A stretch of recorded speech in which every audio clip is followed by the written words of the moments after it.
Workmate yan. Kakatapos ko lang mag-edit ng videos na ipopost ko sa page namin dito sa namin sa work.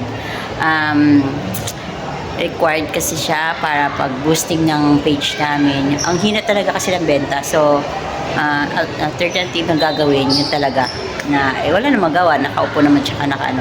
Kakapagod din pala, no? Mag-collect ka ng video pa isa-isa. Kasi ako gusto ko yung on the spot, pa isa-isa siya pala pag mag-i-edit. Sobrang pala, napakabusi sa music. Kailangan match siya dun sa video mo. At saka magsiselect ka ng anong posisyon. Basic pa lang yun pero lalo pag mga professional, no? Sobrang hirap pala. Yan, check nyo to.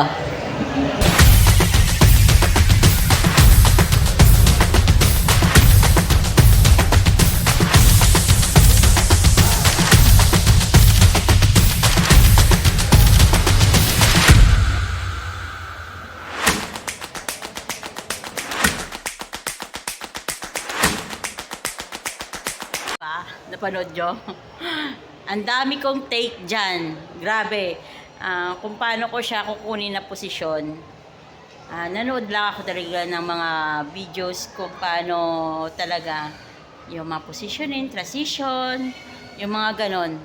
Tapos, kung ano yung mga music na hindi mag-fail sa copyright. Yan.